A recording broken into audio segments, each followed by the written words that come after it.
Here's your wrestling news for January 23rd, 2023, and we're kicking off today with The Rock, as it was reported this week that he will likely not be competing at this year's WrestleMania, as the Brahma Bull believes there's not enough time to get into in-ring shape. After years of rumors of a Rock vs. Roman Reigns match, this has come as awful news for his fans, but this year's showcase of the Immortals may not go entirely without the Great One.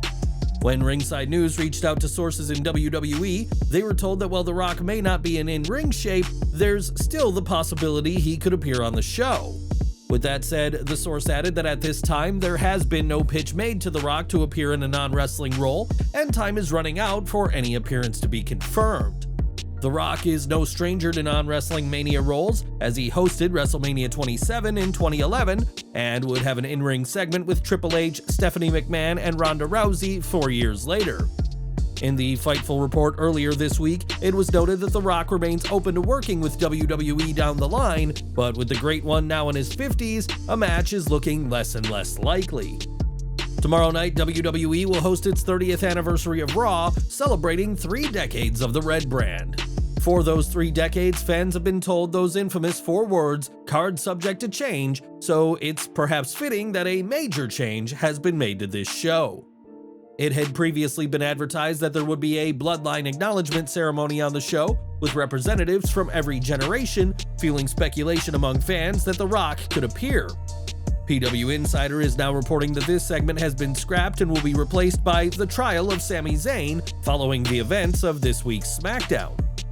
It was on this past Friday's show that tensions continued to bubble between Sami and the group, with many believing a split could be as soon as next weekend's Royal Rumble. Ever since Kevin Owens has been getting in the head of Roman Reigns, Sami's loyalty to the group has been questioned, and it'll be the Bloodline who cast the verdict this coming Monday on the honorary Uce. Royal Rumble news now, as it was at last year's event that Ronda Rousey made her return to WWE after a near 3-year hiatus from the promotion. Rousey would return as part of the 2022 Women's Rumble match and would go on to win the bout, but lightning won't strike twice this year. Fightful Select reports that despite being advertised for the Rumble and being featured on initial graphics for the show, the former SmackDown Women's Champion isn't actually scheduled to appear. This is in stark contrast to previous plans, as until December's title loss to Charlotte Flair, the plan had been for Rousey to compete in a singles match at the Rumble, presumably defending the SmackDown Women's Championship. The report added that there was never a plan for Rousey to compete in the Women's Rumble match itself, but had been scheduled for some time in the singles match. The baddest woman on the planet hasn't competed for WWE since losing the SmackDown Women's title to Flair on the final episode of 2022, and while the Royal Rumble is the perfect night to make a return, that won't happen this time. In 2002, Kevin Nash made his return to WWE after a 6-year hiatus and was able to work with some of the most popular superstars of the time. In the run-up to Hollywood Hogan vs. The Rock at WrestleMania 18, Nash often worked against the Brahma Bull, and the two did not see eye to eye. The legend goes that Nash was very dismissive of The Rock, refusing to acknowledge him for the megastar he already was at the time, and that's something Big Daddy Cool now regrets. Responding to a tweet in which The Rock praised Nash's physique, the Clique member praised Rock on his work ethic as a Hollywood A-lister and said he was sorry for how he treated him in 2002. Nash and The Rock only faced off against each other once on the March 19, 2002 Smackdown taping, but even with a rematch practically guaranteed to never happen, the mutual respect between the two will always remain. Back to the present, and it was on the latest Smackdown that L.A. Knight picked up a dominant win over an enhancement talent, all as part of his current feud with Bray Wyatt. Thanks to the local competitor Twitter account, we now know that this talent was Ren Jones, who the biggest 205 Live fans may remember. Jones wrestled on the January 24, 2017 episode of the Purple Brand in a losing effort to Brian Kendrick, who worked under the name Trip Bradshaw. Jones also appeared as a security guard during an episode of Smackdown in 2002, escorting a hooded figure later revealed to be Xia Li away, and with appearances for AEW Dark under his belt, Jones is getting quite some exposure from the 2 major US promotions. This week, WWE cut several employees in the first big layoffs since Vince McMahon's return, but the on-screen roster wasn't affected. Instead, these cuts came from WWE's corporate offices, and though it remains unclear how many people were given the dreaded pink slip, these releases are what everybody has been talking about. Sean Ross Sapp of Fightful reports that the office cuts were a big topic of conversation backstage at this week's Smackdown, and many superstars were very surprised by the departure of Adam Hopkins. Hopkins had been with WWE since 1997 and was said to be popular with everyone for his work as a vice president of communications. It was initially believed that Hopkins resigned from WWE, but other reports have suggested that he was released as part of ongoing changes that will help with the sale of WWE.